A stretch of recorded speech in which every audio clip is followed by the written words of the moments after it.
everyone for joining this TPRC panel on antitrust. A few notes just before we start. We'd like to thank TPR sponsors who have stuck with us through this difficult year. We appreciate that. The next webinar is on September 24th on facial recognition. So bring your faces so we can recognize them. As this webinar goes on, you can submit your questions through the Q&A, the Zoom Q&A. No reason to wait until the end. Maybe we can answer some of them, bring them up as the discussion goes along. And there'll be a link to the recorded webinar on TPRC's YouTube channel. So, okay. Today's webinar is on platforms and antitrust. Over the past several years, there have been debates about antitrust, particularly with respect to big tech and platforms. To grossly oversimplify, these debates fall into two categories. The first is about the objectives of antitrust. In the US, we use the consumer welfare standard, where what matters is how a merger or firm behavior affects consumers.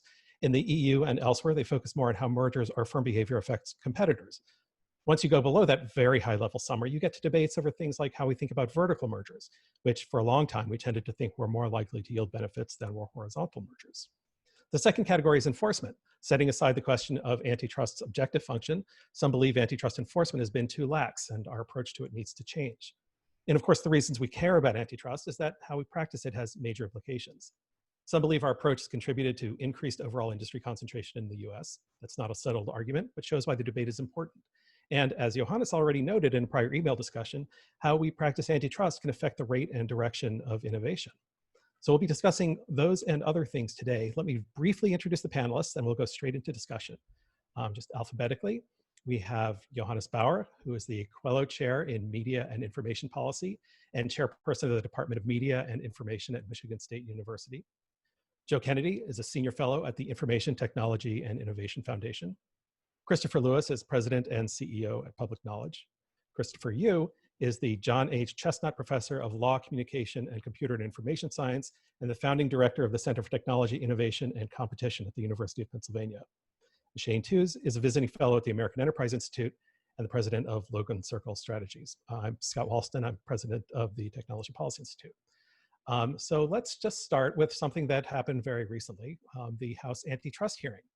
What were your takeaways from that? Let's start with an extremely open-ended question. Who wants to go first? I'll go first, if you don't mind. So it's funny to me, hearings always get a lot of attention, but a very good friend of mine compared them to kabuki in the sense that when there's legislation on, it's sort of like, it's a very stylized choice of witnesses, and it's designed to get to a scoreless tie. And it's sort of, you know, one side makes some points, the other side makes some points, and they all, it's very like, they're not interested in gathering information. Here, we don't even have legislation up, and we're in a political environment where there was even less likely of it leading to something productive that legislators do, because they're not going to enforce, they're not involved in the judicial procedures or anything. And so you saw politics take over. You saw Republicans actually not even talk about antitrust, they talked about anti-conservative bias. And you saw the Democrats ask questions about emails sort of in a gotcha fashion of things that make you look very bad, but as you know, serious antitrust, those email documents like that are somewhat useful for intent, and they are somewhat illustrative, but it's really about effects. And there was nearly no discussion about net effects and how it ties to law. And it really was a good example to me where it was a political event and everybody knew it. And so they used the opportunity to talk to the constituencies that they wanted to, which isn't to say there aren't serious issues, it just wasn't a forum that I think was programmed well to get to those issues. I'll take even a step back from this. I feel like that's, as much as I watch C-SPAN all the time, my TV is almost always to it. It's the challenge we've had times 10x recently, that this audience now realizes they can reach their consumers, and even the committees are like, they'll call you and be like, we know we have no jurisdiction over this, but we're going to have a hearing on fill in the blank. In this particular case, they had been planning this hearing for quite some time, and everybody was waiting for the shoe to drop. So it was actually kind of a relief. They're like, finally, they're going to have this hearing. We've been waiting for this report. We've been, you know, we know that the House Judiciary Committee has been working on. But I think the challenge was, even if you spent the time to, you know, watch everything that was going on, is not that much of it had to do with actual antitrust, you know, concerns on both sides. I mean, they were trying to make a case, but a lot of it was a case for an election coming up. That doesn't mean that there aren't serious questions to be asked, but I'm not sure that we heard a lot about them in that particular hearing.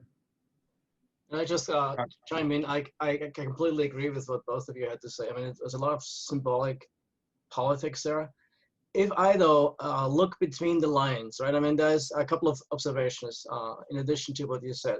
One is that that subcommittee and its members, they were actually much better prepared than what one had remembers from previous hearings related to high-tech industries.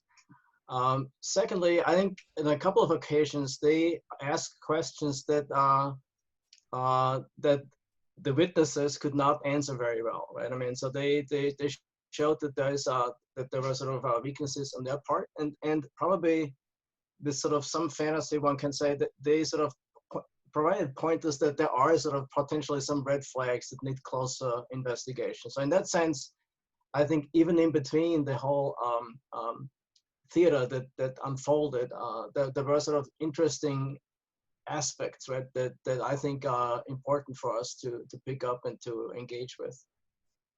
Scott, if I could jump in, because it sounds like I had a very different reaction from everyone else to the panel, or to the hearing. I agree with Johannes. It was one of the most prepared I've seen congressional staff and congressional members for these hearings. And actually, I welcome that. I think it's very important that, my first takeaway from that hearing was just how much work has gone in to looking at the record, whether you agree with the examples that were given or not in the hearing. This is a much more constructive conversation about these companies, their motivations, and their impacts on the marketplace. So kudos to the antitrust subcommittee for the work that they did. I guess, when you deal with politics and policy in Washington, folks get really cynical about motivations. Yes, there is a level of theater to every congressional hearing. It doesn't mean that it's not important. It doesn't mean that the things that are brought up don't need to be brought up and used as examples. And I think that's what we saw here. Shane alluded to how long we've been waiting for this hearing, and we have been waiting a long time for it, but we've been waiting for a year because there's been an ongoing investigation, a series of hearings before they brought in the CEOs to collect information about these companies, to collect expertise from folks like on this panel about how antitrust should work, about concerns in the marketplace. And then they brought in the CEOs, a few weeks ago, after they've gathered that sort of evidence and those sorts of opinions on how antitrust and competition policy might change. So, this was not the beginning. This was definitely not the end, because there's a report coming. But other than the quality of the investigation that seems to be going on, I think we also learned just how much and how hard it is for CEOs from these companies to answer for the harms that have been raised around the power that they have in the marketplace, the data that they collect, how they can use it to edge out competitors, and just what needs to be done about it. Even if there may not be a pure antitrust case, there may be other things that need to be done on a regulatory basis. Joe, you're muted. Joe, you're still on mute. Joe, you're muted. It's an important part of every Zoom call. One is that two basic points. One is that I don't think going forward you can count on the Republicans to make the antitrust arguments that they normally would make. They seem to be diverted onto, this whole issue of whether there's a conspiracy against Republicans. And the second is that the Democratic staff is very capable and has both the resources and the ability to conduct a thorough investigation. The setup of a hearing doesn't allow you to do a lot substantively, because you're only limited to 5 minutes, and the witness gets to respond. But behind the scenes, it's clear that they've been doing a lot of work, and we'll see when they issue a report what sort of conclusions they've drawn and what sort of recommendations or efforts they want to make going forward. And my guess is a lot of what's in the report will be not strictly antitrust issues, maybe some data issues, some privacy issues, which often get just thrown into the same pile as antitrust issues. But it's very clear to me that the committee is going to issue a substantive report. You can kind of see what conclusions they're going to make. And then the real question would be, if they push for legislation, what do they push for, and how high are their chances of getting anything? So I wonder what we can learn, if anything, from the hearing about Congress's preferences towards actually doing something. We saw the Democrats were obviously well prepared. They had lots of questions, hard questions. The Republicans, with maybe the exception of Sensenbrenner, are mostly interested in getting tech support on where their emails were going at spam. But even with the Democrats' questions, which were difficult, they didn't seem to be fundamentally questioning how we approach antitrust. Is that a fair reading, do you think? Yeah, so I think so. I think that actually Maureen Olhausen wrote a great piece on this where she said, it's important that they have their oversight, questions that they're posing there, but we have to keep in mind at the end of the day where this all eventually should lie, which is either at the Federal Trade Commission or the Department of Justice, and teeing these up for those ultimate questions. So I think that there was a lot of interesting things that were discussed, but from a pure antitrust perspective, there's still a lot of questions that we all have. And part of it is knowing your economic heart and soul, Scott, is how much economic damage are they claiming has had happened. As somebody who pretty much, they should just put a supply chain, they should put an Amazon person at my door. I'm such an Amazon shopper, but there's reasons why I do that. The other day I got an ad saying would I use Google Shopper more time? And I was like, Google's still doing that? You don't see it. So it's interesting to see, from the perspective, are we really seeing harm in this area and seeing more data points around that? It may feel like that, but is it actually, what are the challenges that we're dealing with, and what are the actual proof points? Again, I agree with that take, right? I mean, there were a lot of issues, and maybe even the majority of time spent on, in some cases, spent on issues that are not narrowly defined as antitrust issues, right? You can't really address those. So for example, the whole broad set of issues are platforms and free speech, platforms and democracy, platforms and privacy. And so if anything, I was wondering after the hearing whether this is a signal that we'll can expect some other kind of type of legislative action that is not narrowly focused on antitrust, because many of those issues would require other means. Now I believe in rational government, for declare my own belief system, right? But I'm also sort of disheartened by the dysfunction that we've seen in this country. And I have a dual passport, also in my home place in the European Union. How politics rarely measures up to that sort of expectation of completely rational policy. So I'm a little bit, I've become a little bit more of a pessimist whether we can address those issues meaningfully. But ideally, right? I mean, there would be sort of some tweaks to antitrust that probably will be necessary, and I'm sure we'll get into those. But they could be at the enforcement level rather than at the legislative level. And maybe there's some other action that would be necessary in terms of like a digital economy, broader framework for what we want to achieve in that sector. That probably would be encouraging. I'm not sure whether the whole discussion makes me very hopeful that we'll go there, but that might be a route to go. Well, actually, that's why I was so encouraged with the quality of the hearing, because the way antitrust is evaluated these days, where so much of the focus is on the consumer welfare standard and the specific cost to the consumer. What this hearing, and hopefully we'll see with the report, the work of the antitrust committee seems to be showing is that there's a need to look either with stronger antitrust powers and enforcement or something different. And the DOJ and the FTC are, they've announced or they've shown that they're doing investigations into some of these companies. The final decision on if there is an antitrust violation with an Amazon or a Facebook or a Google is really going to rest with those agencies. What we get from the congressional discussion is a look at whether harms are bigger and broader than just what antitrust can do. And I think we saw some of that, conversations about defaults, conversations about data collection, and the power of data collection with a dominant digital platform is real. And you heard small business owners talk about that in the hearing. So there's a lot of evidence there that can be used to talk about something akin to what the Europeans are now looking at, having a digital regulator that goes beyond the strict confines of antitrust policy or antitrust analysis, that can benefit the marketplace, benefit competition, and therefore choices for consumers.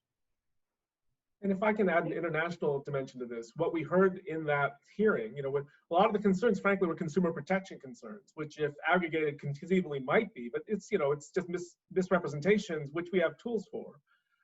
If you read the UK's Furman report and the ACCC report, they sort of go through this whole analysis, but they land on a call for more regulation, which is a tacit admission that they don't have they can't bring a case under competition law. Otherwise, they just bring it. And it's funny, when I pointed it out, I won't tell you which staffer I asked, like, is that what's really going on here? It's like, yeah, we were hoping people wouldn't figure that out. And so I think putting this in a position, they were in the broader perspective, it's really consistent what we saw, is a general acknowledgement that the existing terms of antitrust law may not reach the kinds of conduct that people wanted to get to. And that any solution is probably not internal to antitrust, but is probably going to require some form of new regulatory authority coming out of legislatures.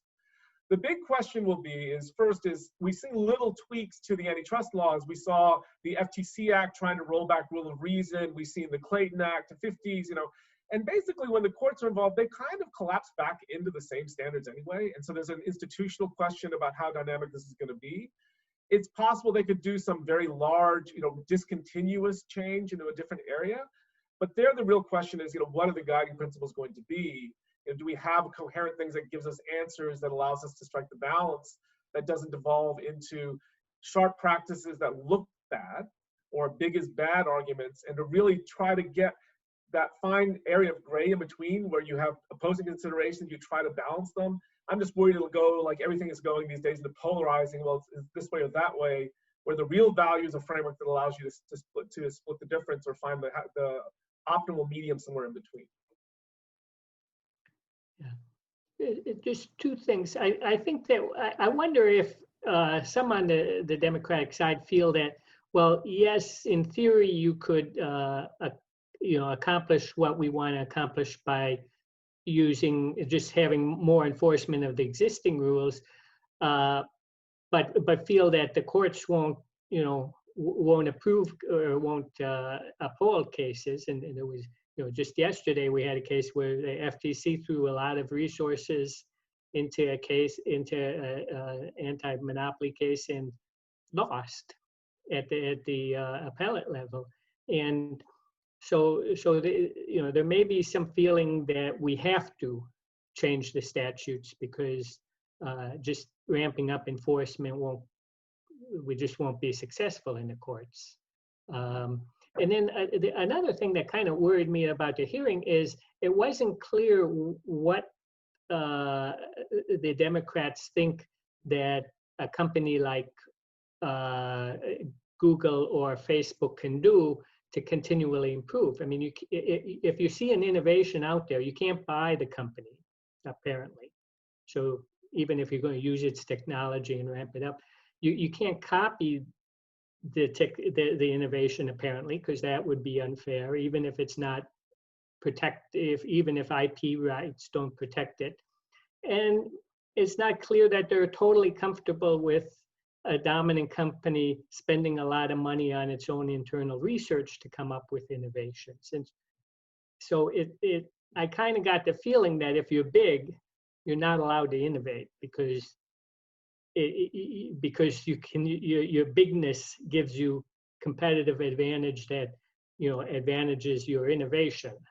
And so you sort of have to let the innovation grow up around you. And you sort of maybe fall back. Think about like one click. So I think one click went off patent 2 years ago, if I'm correct, or maybe a year ago. But it's one of those things that we learned when Amazon, I don't think they bought it, maybe they created it. That people actually liked the frictionless element of that. You hit the button, and they wanted things delivered, and that's kind of the interesting COVID effect. Now we're seeing is like people really like. All you people that live in New York, congratulations, we finally agree with you. We like having things delivered to our door. But the one-click element was, the friction was for a while something that would push me to another vendor. I mean, away from another vendor, because I'd be like, even though PayPal is trying to do it in a two-click fashion, I was the faster the better, the easier. Sometimes not the best thing to do 2 a.m. in the morning, but so now that that's been off, it's interesting to see how people are emulated, or you have others that have come into the space, and some of them are financial services that are trying to emulate something that was very successful that Amazon was able to really pioneer into the digital market. Plus, we have what I call internet time. We have to apply all these, this guidance to the idea that the internet just makes everything go faster. So that goes back to my earlier point of, are there actually proof points to our, do we have harm here? Or is this just that it feels that way because for a moment in time, I feel like everything's going this one direction. But as we see with things like, the creation of TikTok, all the kids went away from Facebook because Facebook made them use words, and they like pictures. So then all the people went to pictures over at Instagram, and then it turned out that they liked moving pictures and they like to dance, and they got this, COVID helped them do that. And like, how quickly will the kids abandon, TikTok and go to, I don't even know where they're going to explore. I don't know. But, so it's also that element of the internet of, are we kind of trying to legislate behind the power curve here?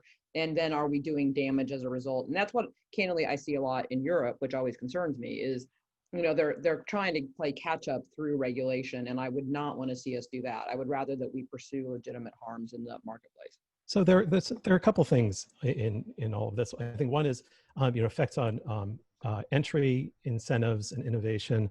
And another is, it relates to the consumer versus competitor harm. And it's always easier to, well, every case is fact specific. People always like to say, and that's true. So let's think about, without actually knowing any of the actual facts, because it's easier to have an opinion that way.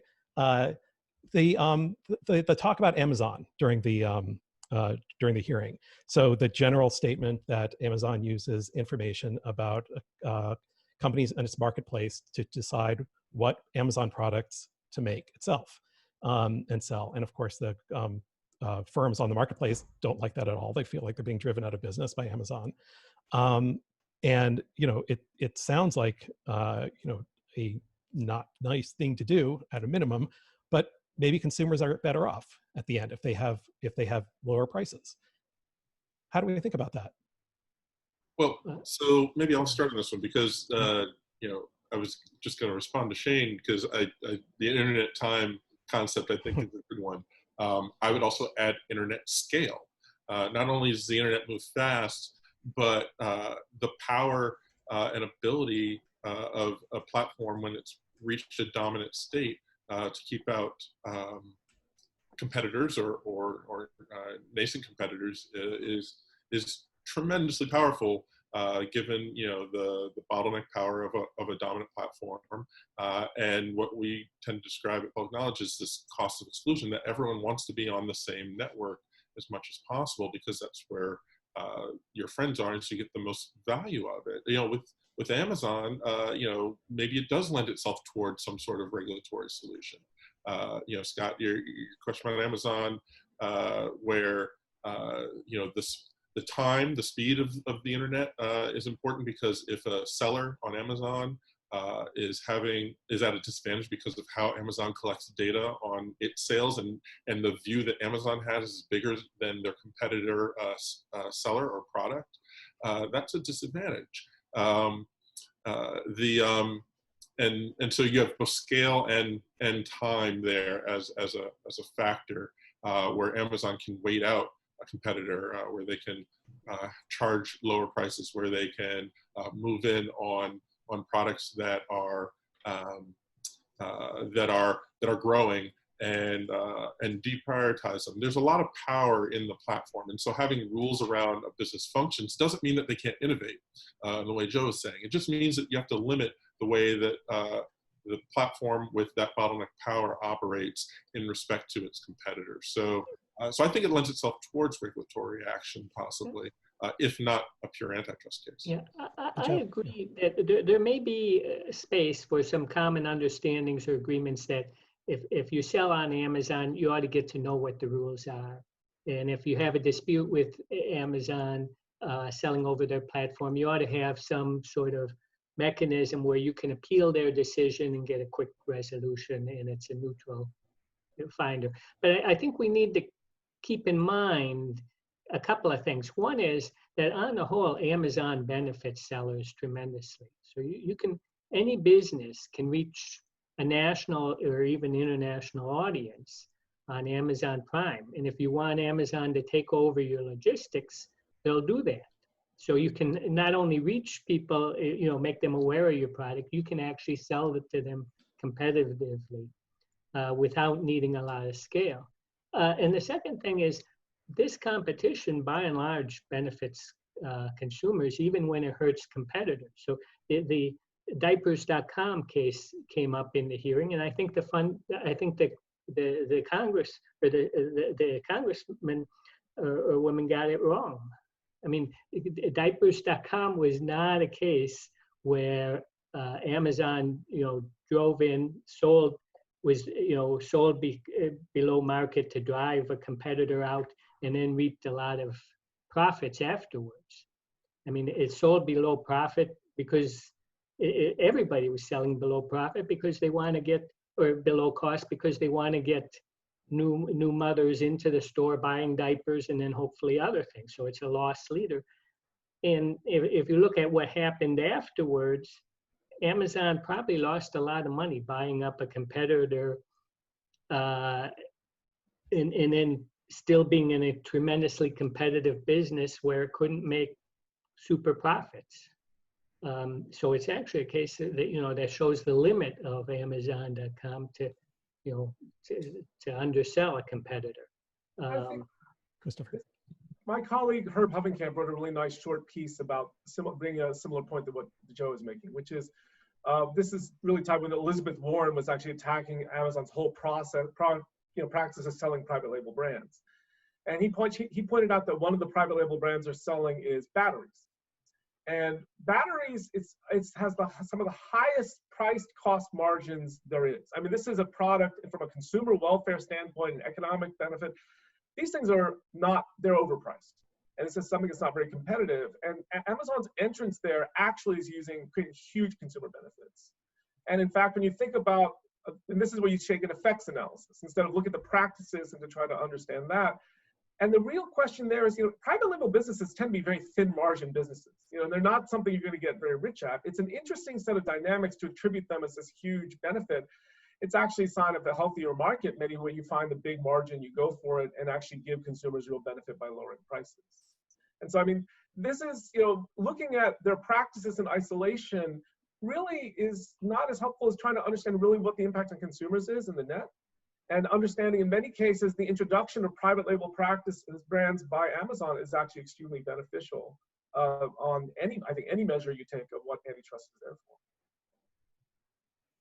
Scott, can I just try to sort of put this to a more generic level, right? I mean, I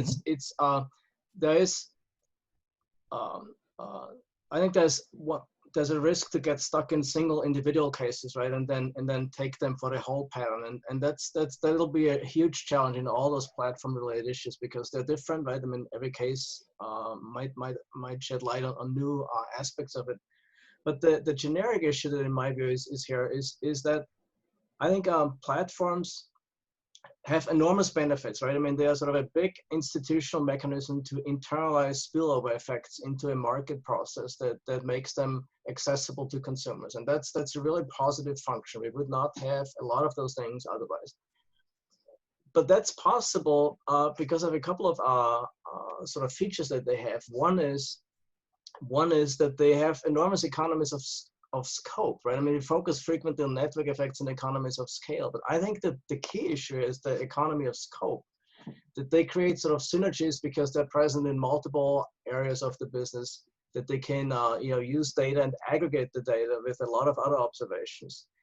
And I don't have a clear answer about how to deal with this, but I don't think that antitrust and competition policy per se have really come to grips with this phenomenon of economies of scope. And so what kind of safeguards, probably that would be my sort of direction forward, what kind of safeguards can we put into place to make sure that these economies of scope, on the one hand, that their benefits can be realized. We want these companies to be big and do all the innovative things that they do, while not reducing sort of the process of market entry on the fringe and on the edge. And so my take is that I'm not an antitrust lawyer, I should declare, right? But my take is that current practice in the antitrust law is probably weak in addressing those issues, and that maybe that's what needs strengthening. I mean, that's also related to what Chris was saying, right? That I mean, you've got economies of scope and scale, and well, I guess Chris, you didn't say it this way, but that those are pro-competitive reasons why a company like Amazon would do better. But then you are concerned there might be concerns over predatory practices, which would be somewhat in the longer run, and it's hard to tell those apart. Well, can I add to that? This is not on it's a different platform, and it's a physical platform, which is still doing gangbusters while everything else seems to be falling apart, is Costco. And I just always find it fascinating. I hardly ever go to Costco because I have no place to put things, despite my backgroround. And we can see that you have no place to put things. It's full. But just because I know a lot of people that are in the wholesale tier, like they'll be like, oh, they have this amazing off-brand or, like private label wine and it tastes just like Kendall Jackson. I'm like, because it is, but you have to know the people that do, but there's all these people, like usually there's, they have all these things that they do, which happily nobody complains about being private label because it's price slightly less, yet there's it kind of goes to my point about being, if it's internet driven, we feel the pain of it. If I went and bought a bunch of batteries when I happen to be at, Costco, I don't know that would get as much play as the fact that I bought batteries from Amazon. The reason why I buy batteries at Amazon is because I forget when I'm at Logan Hardware to get batteries and I get home and I'm like, damn, I still need batteries for these things that I have that apparently Apple hasn't put on my phone yet. So, it's always just sort of like an interesting time because I just constantly see these things that I'm sure are very similar to an Amazon situation, but they're in a physical space and people just don't feel the pain of that. And this is why this investigation is so important, because to have our representatives in Congress investigate what is the difference between a physical bulk store like a Costco and an Amazon is important. Is the data that Amazon can collect different or bigger than the data that a Costco can collect? For example, does an Amazon know when you're looking for something but you don't necessarily put in your basket and pay for it? That's data that Costco has, or I'm sorry, that Amazon could have that Costco may not have. That's just one example. And so these are sorts of things that should be looked at. And then, it'll be interesting to see what the report says in the end about those differences, because, I think there's some argument to that there is a difference in the online marketplace and with the scale of information that people or that companies can collect right now. It is a different world. So Chris, I agree with you as far as you go, but then the question is, what do you do? Yes, they get more data. Yes. But what does that mean? So it's a funny thing, which is, if you look, then you have to take it to the practices and how that's going to actually play things out. So the first is, I find that many people just assume more data is always creates a competitive advantage. And what an antitrust economist would say is, if you assume inexhaustible economies of scale, you will find market failure, but that's a relic of the assumption, not the reality. Almost everything has diminishing marginal return. And the reality is, it's got to be different in different sectors. So the idea that it would be the same in search and social networking and e-commerce, exactly the same, just not plausible. And we need to understand those shapes and understand the forms. And we know that between structured and unstructured data, for structured data, actually the scale economies are relatively small, the unstructured ones are larger, and we can start to parse this better in a way that I think makes more sense. Second, we move back and forth among different kinds of practices. So one is the third, favoring your own internal companies is a vertical integration leveraging or foreclosure idea. We've also talked about predation, radically different theory, radically different preconditions you have to prove. Otherwise, talk about monopolization, which is prices that are too high in a single firm. And I find that we are not, a lot of the discussion here doesn't move crisply between really understanding what the theory of the conduct you're really doing, and it devolves into, well, here's a company that seems really successful and really big, that must be bad. To pick on it, economies of scope are ambiguous, which is those can be things that can be actually really good and yield us huge benefits. And the other thing, one of my pet peeves is the assumption that network effects lead to winner-take-all markets. MySpace wishes that were true. Alta Vista wishes that were true. America Online wishes that were true. You go through a whole litany of these. If you actually read the literature, different parts have different, network effects play out differently and are actually ambiguous and actually can create bandwagon effects that tend to dislodge companies too soon. And if you look at the empirical literature, there's examples of both. There's a nice one that's going on now. How did Lyft rise in the face of Uber? Is the fact that we actually are seeing some companies going in with, in Lyft and Uber, we don't care about the total number of users. I care about the ones in the city I'm in right now. And you can go in with a targeted strategy by finding people where all network connections aren't equally valuable, but find sub-pockets they are valuable. And people are finding entry strategies that are kind of interesting. And there's a whole other things I can say, but this is the level of analysis that's often missing by not tying it to specific practices and theories and evidence, and just say, oh, they get more data than everyone else, therefore we have to do something. Even if that's right, knowing what it is we have to do depends on a better understanding of exactly the harm we're talking about under what theory. Yeah, and sorry, real quick though, because Christopher put out a lot of good stuff there, and this is why we are at Public Knowledge calling for a digital regulator, because I think you're right that how data is used and collected on one platform may look very different on different, because the platforms are created to do different things, to offer different services. I think we can definitely agree there. And so, having this investigation can highlight that for our legislators and make the case for a digital regulator that has the expertise in network effects, but also the expertise in different business models to figure out those nuances between search business model, marketplace business model, social media business model, and all the other sorts of business models that you're seeing on dominant platforms right now. Yeah, I think we need to keep in mind two things about platforms. One is that the Googles and the Facebooks, the Amazons of the world may be maintaining their position not because they're so big and they have market power, but because they continue to spend so much on constantly improving their products. And if you look at, if you look at the companies, public companies worldwide that spend, the highest proportion of their earnings on research, the platforms are at the top. They have the top 2 positions and like 2 more of the top 5 or 10 positions. And the second is that, like Christopher said, we really need to look at the facts, because when you're talking about platforms, you have to look at all sides of the platform. And there are a lot of practices that in normal antitrust are problematical, such as pricing below marginal cost, that in a platform business actually can increase total welfare. And so you have to, you can't just take the antitrust practices we applied to the auto industry and automatically apply them to a platform. You have to be a little more subtle and a little more careful looking at the actual facts and effects of any competitive action. There's some questions piling up. Let's go to some. One question here from Jonathan Cave is really interesting. It's very simple. What's the counterfactual? So Christopher, or someone who thinks that things are more or less the way they should be, what would happen if there were more aggressive antitrust or a digital regulator? And Chris, what do you imagine that the world would or should look like if there were a digital regulator? I mean, obviously it's a counterfactual, hard to answer, but an interesting thought experiment.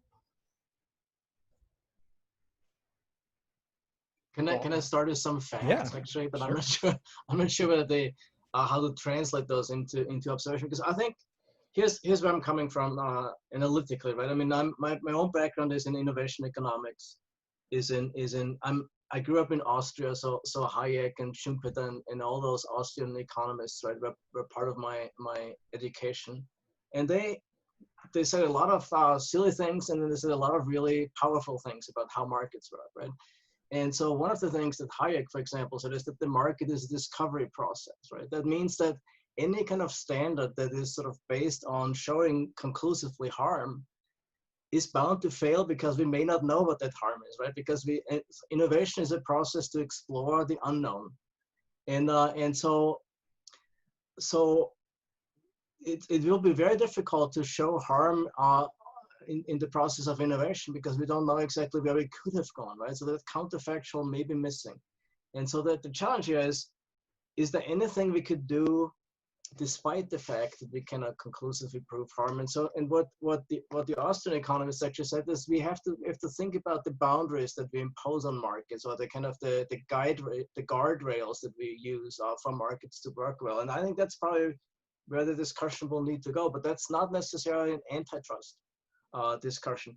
There is no evidence in terms of the effect of platforms on innovation, and I'm one of my students, Tiago Prado, who might be on the call now, did a paper with me, and we'll have like a second version at TPRC in February, where we looked at the role of platforms in venture capital, and what we see is actually very clearly that they don't see evidence of the kill zones that a lot of people talk about, but we see evidence of the platforms being a big dark hole that attracts capital and helps guide the process of innovation. And I'm actually most worried about the platforms being such a strong force that directs innovation in a direction that eventually helps their own business ecosystem, creates lots of consumer benefits, but that we reduce the diversity of innovation. And I think, you know, with some careful analysis, one probably could make an argument of harm in that direction, but I don't think there's any specific, that I see at least currently, antitrust remedies that one could impose, but there could be regulatory or other remedies to address those issues. Another addition to that is I very much fear that we regulate all this great AI into being stupid. I mean, right now, the AI's driving force, it's still learning, it's still, you know, and 80% of life is pre-decisional. So if the machines can use that part of my brain for me, and I can go use that 20% better, I'm for it. But Scott recommended a book a while ago called, I think it's You're a Thing and I Love You, which it was just these great, very beginning stories about how the AI seemed like it was heading the right direction, and then it took a hard left. Like we still are in the nascent phase on this. So I'm very much concerned that if we start to regulate, we're going backwards rather than forward. So just note of caution on that.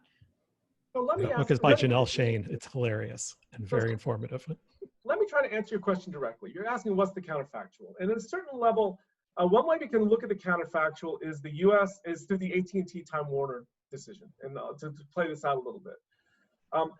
In the U.S. system, one of the things that makes it tough is you have to prove it to a court. And in the administratively drawn systems, you actually go into an agency, which is often that both adjudicates but develops the case to begin with and gets deferential review. So effectively, there's institutional components that make it more intervention friendly or enforcement friendly.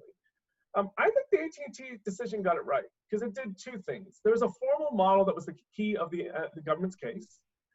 And as it turns out, if you looked at one of the problems in some of these models, they looked at the parameters, and they asked this one parameter that they changed. They said, why did you change it? It's the one, if you go back to the original number you had based on your data, this merger actually benefits consumers. Even though we can talk about these theoretical practices about combining the two, and it's potentially really bad. And they said, well, why did you change it? Where did you get that new number? It came from this consultant spreadsheet. Where did that change come from? No answer. Now, what's on the other side?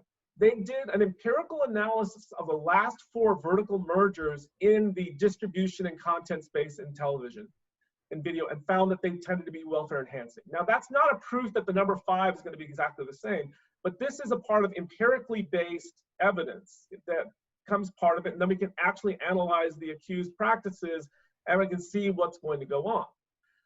My concern is that instead of requiring those sorts of real firm analyses, you'll end up with a world where you gloss over a lot of different things. And so the two examples I immediately think of is when I read some of the EU's cases, instead of actually, they, for example, assume that Google Marketplace does not compete with Amazon and eBay.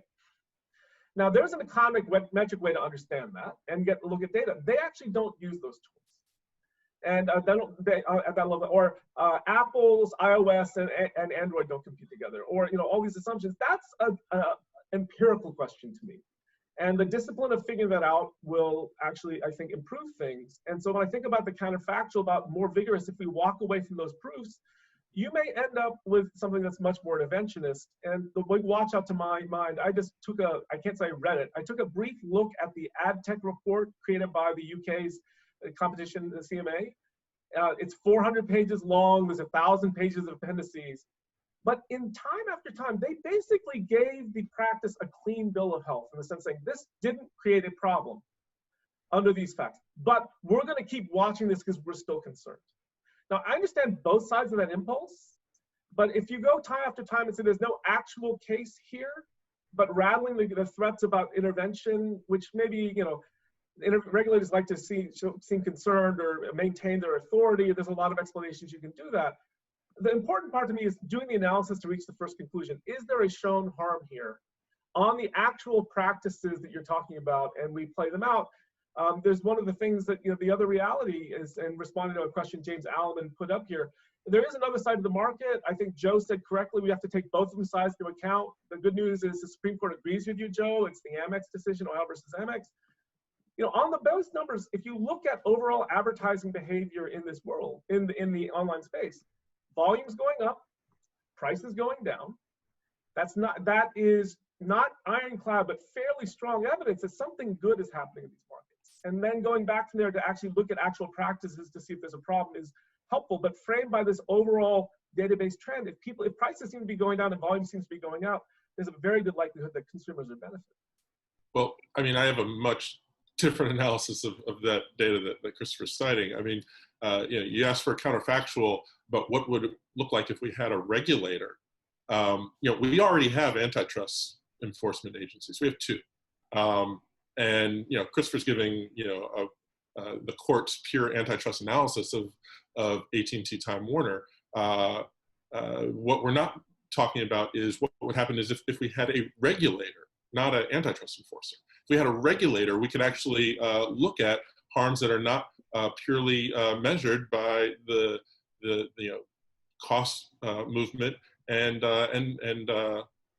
volume that Christopher's talking about. We could actually talk about harms that go beyond antitrust, and that would be the benefit of having a regulator. So if you take the AT&T Time Warner case, groups like ours that want an FCC to block that sort of merger in the telecom and media space, under their jurisdiction, the harms are self-preferencing or other sort of net neutrality harms that a regulator could get at, not an antitrust enforcer.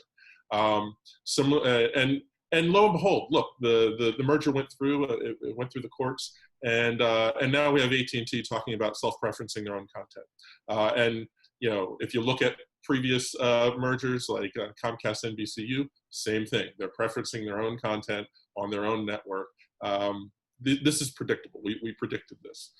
So to have an enforcer that goes beyond antitrust, that has regulatory authority, would be very interesting if they have developed the expertise and are careful in their analysis so that they're not painting a broad brush, but they're using their expertise to get at the specific types of services that are offered in a digital platform space.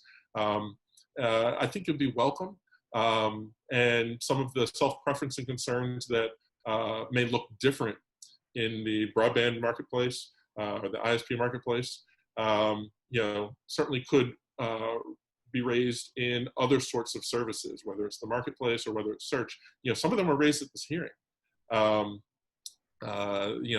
The idea that that was raised, and that we need to have a full antitrust and competitive analysis of, is the advertising marketplace. Yes, prices are going down. Yes, there's more ads out there, but is it harmful to the public interest in a way that we are giving harm to the journalism marketplace, or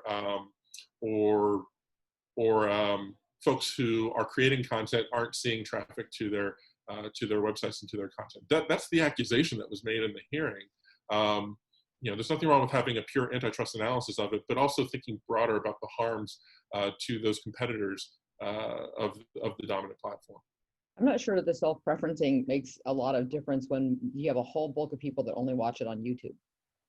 So that's part of what you have to wonder about in the analysis. Like you got NBC might be self-preferencing, but they're down 12% according to their last quarterly. HBO Max, HBO Go, HBO Now. I'm not sure which one I don't watch. And then I have, at the end of the day, I kind of wish, if we're going to regulate, give me a futurist, because what I would have found out is I should have bought a sound bar 6 months ago, because I'm going to be watching a lot of content and trying to figure out, do I or don't I have Hulu?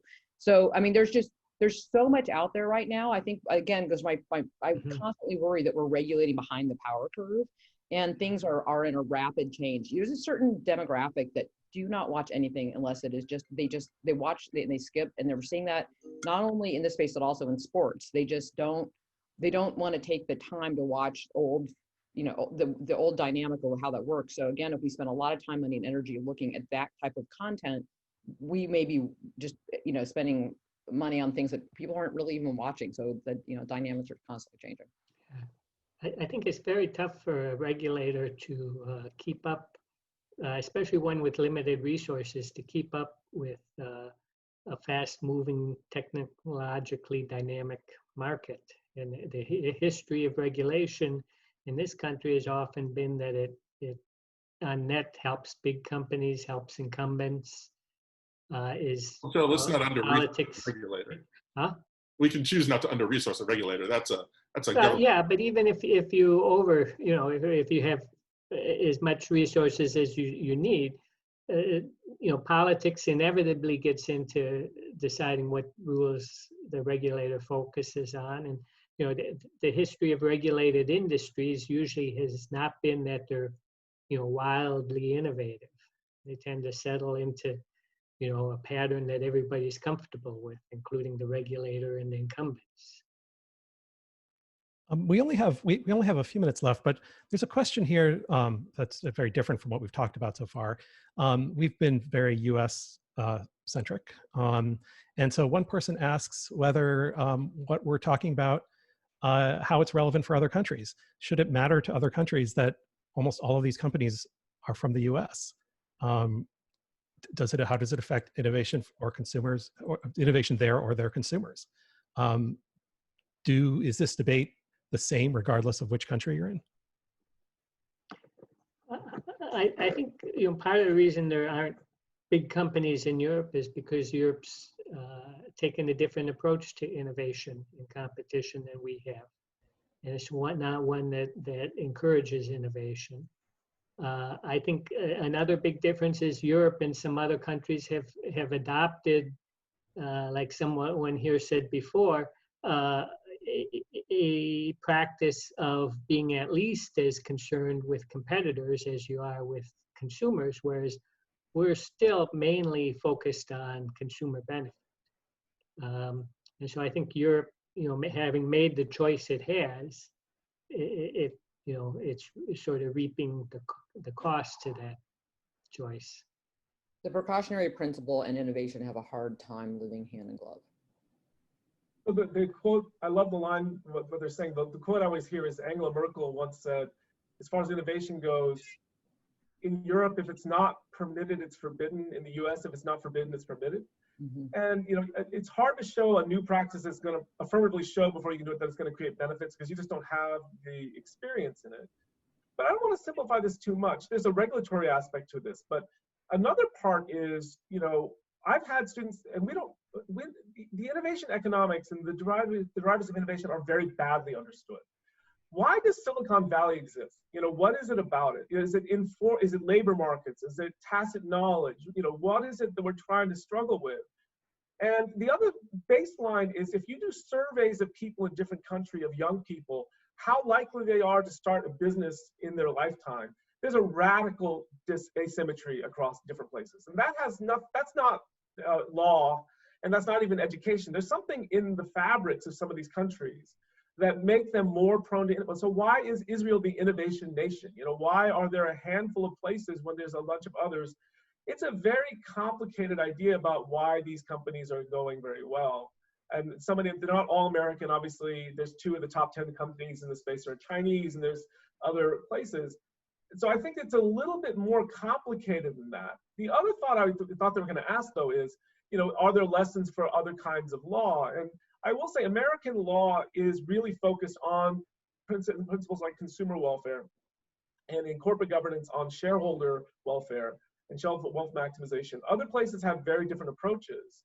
And it's an interesting question. I think that it's still relevant no matter where you're from, because how it affects consumers and how much it's going to cost is a consideration no matter what your system is. And so sharpening the focus on that to understand that there always is a trade-off. We all know in the policy space, people try to say there's no trade-off. You know, anytime that says there's no trade-off, reach for your wallet. There's always the problem.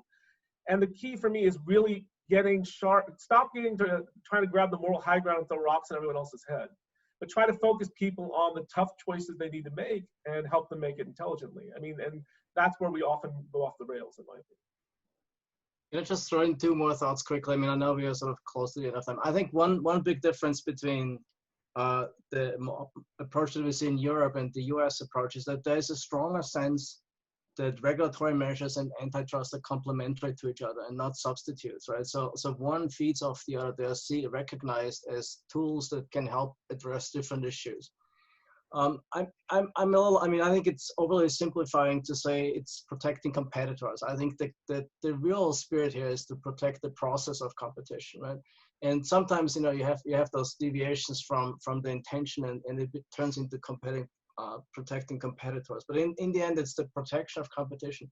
And the third aspect, perhaps, that is a little bit more visible in Europe than it is in the US, and I think the US would benefit from thinking about it, is I think there's more of a general equilibrium approach to these issues than a partial equilibrium approach, right? It's not necessarily focused only on a specific interaction or transaction, but also looking at sort of indirect effects and roundabout effects, right? For example, looking at the indirect effects that could come through the advertising market, in addition to, let's say, foreclosure in a specific product market that concern. And so I think we're all learning along those lines, and I believe in cross-national inspiration, right? I think that's really the key here. So on that note, it's exactly 2 o'clock. We need to wrap up. So thank you all very much for participating in this panel. I thought it was a lot of fun. I hope you all enjoyed it. I hope the audience appreciated it. And come back on September 24th for a discussion on facial recognition. Thanks so much. Bye. Thank you. Thanks, everybody. Thanks, Scott. Bye.